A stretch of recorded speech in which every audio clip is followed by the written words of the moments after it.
Hello everyone, welcome back to my channel.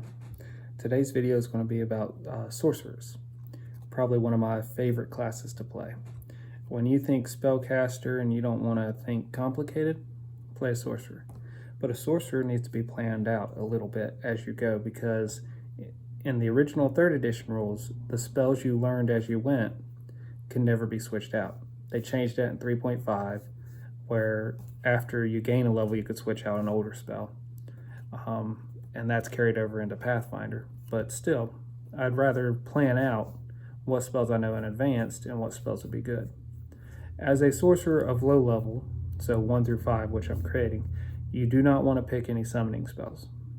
They are not going to benefit you as much. And if you are interested in picking summoning spells, when you get into 5th level spells or higher, don't pick them every level.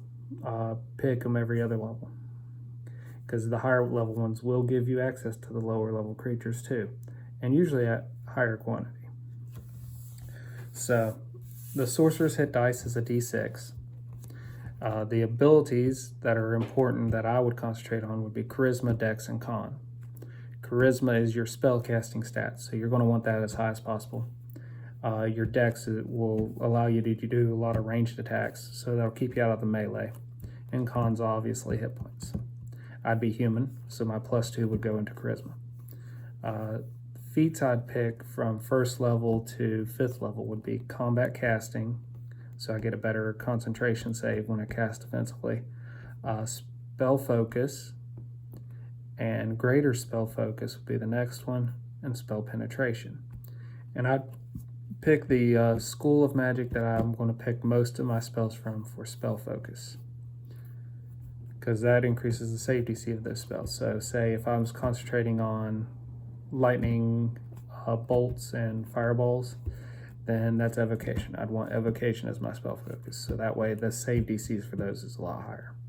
Spell penetration, when you get it, will allow you to beat a monster's spell resistance, because it gives you an extra +1 to your roll to beat their spell resistance. And then the improved version of that gives you another +1, so you end up with a +2.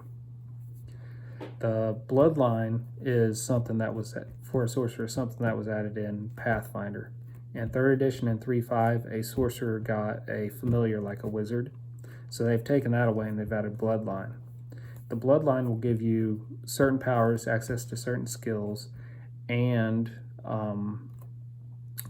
adds another flavor to the sorcerer. It also gives you knowledge of spells related to the bloodline, in addition to the regular spells known from your level as a sorcerer. So it's sort of like a cleric's domain, but it's not really. The bloodline I picked for this one is Destined. The bloodlines I've played in the past have been Abyssal, Dragon,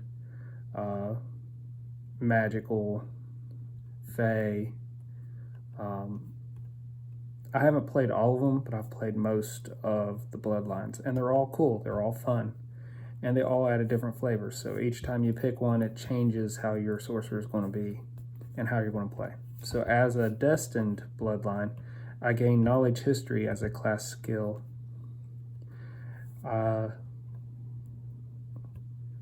Also get add luck, get touch of destiny, which is personal. It adds luck to a luck bonus to my d20 rolls for 1 round, and I can do that 3 times per day, and it's half my level bonus to all d20 rolls for once per day. You get askew materials at 1st level, which means if you have a material that doesn't have a gold piece cost next to it for a spell, the askew materials means that you don't need it. You can ignore it. At level 3, you would get the Fated Bloodline power, which is +1 luck to AC when you're surprised. So all surprise rounds, your AC would be 1 higher. You also get the bloodline spell Alarm. At 5th level, you would get bloodline spell Blur.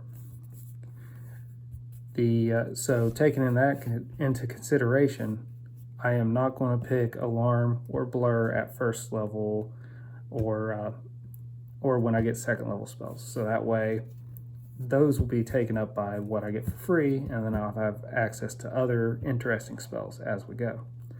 Another thing, I would equip this sorcerer with a crossbow, a club, a sickle, and 3 daggers. That should hit every possible damage you might need to output on something when you're out of magic. The crossbow would be my go-to weapon though, because that'll give you the range to keep you away from melee. I would also supplement, starting at second level and higher, some of my money into scrolls and wands. So that way I got a different variety of spells that I can cast that aren't limited to how many I can do per day based on what I know. You cast Read Magic, you can cast a spell from a scroll without having to make a check. If you had to make a check, all you have to do is make a spellcraft check. So just make that skill really good if you don't want to take Read Magic. So the Sorcerer Spell Known goes at first level, you know 0. For your 0 level spells, you know 4 of them. At second level, you'll know 5 of them. And at fourth level, it'll increase to 6 of them, which is the max 0 level spells you will know. At first level, you'll know 2 first level spells. That'll increase to 3 at level 3 and increase to 4 at level 5. At level 4, you will get 1 second level spell, and that'll increase to 2 at level 5. Now, spells per day, you can cast all your 0 level spells any amount of times per day. Your first level spell, you would get 3 of them at level 1, plus your bonus spells for high charisma. At second level, you'll get 4, plus your bonus for high charisma. At third level, you'll get 5, plus your bonus for high charisma. At fourth level, you get access to second level spells. So this is the real downside to a sorcerer at low level. By the time you're 5th level, a wizard has fireball and you do not. But at 6th level, you get fireball. So you're only like 1 level behind them on that until essentially after about 6th or 7th level, you start getting them as often as a wizard does, the next level spells. So at 4th level, you'll get 6 plus your bonus per day, and that stays for your level 5, 6 plus your bonus per day of level 1 spells. Now you'll get, at 4th level, you will get 3 plus your bonus spells per day of second level spells. And make a note that you would only know, besides your bloodline spell, you would only know 1 second level spell.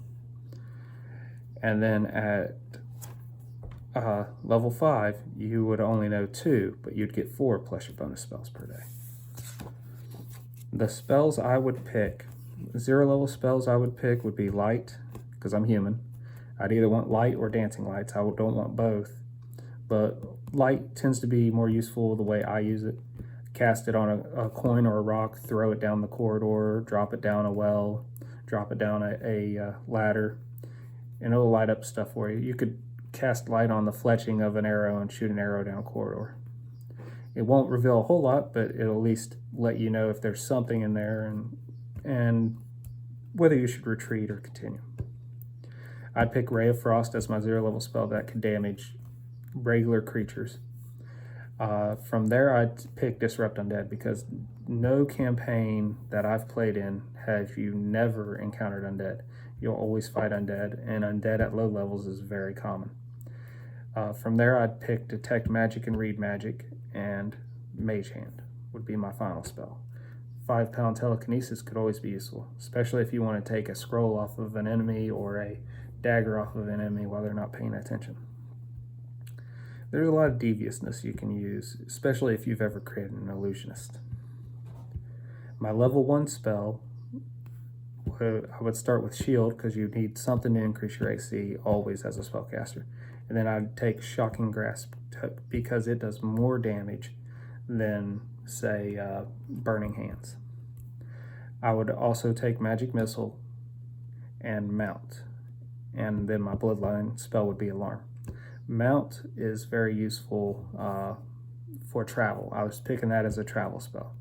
So you summon a mount, and it lasts 2 hours per level, and you can ride it without the ride skill. So overland travel for you would get easier, especially by the time you're 5th level, it's lasting 10 hours. Essentially, you can summon a mount, ride 10 hours, dismount the mount would disappear, is not tired, you do not need to feed it, you do not need to equip it with anything. So you pretty much have travel for yourself easily handled. At level 2, I would take Flaming Sphere, because Flaming Sphere stays in play for a while and keeps doing damage. Then I would also take Web, so I could control the battlefield a little bit. It's always helpful with spells like Entanglement and Web and stuff to control where your enemies can go, what enemies can move, so on and so forth, so your party won't be at a disadvantage. And then my last spell from my bloodline was Blur, which is always good when they have a mischance on you, because that hit that they rolled now has a chance that it didn't hit you at all. Especially if you cast that on, say, the Barbarian, who's up there trying to deal out a ton of damage real quickly. Well, this is my example sorcerer. If you all have created sorcerers or seen sorcerers in the party and they've done stuff cool, they've done stuff not cool, put it in the comments below. If you think this build was interesting, let me know. Like I said, the amount of spells you get is very awesome. Just remember to supplement it with scrolls of spells you don't know, so that way you can cast a variety of magic in other situations. Well, until we meet again.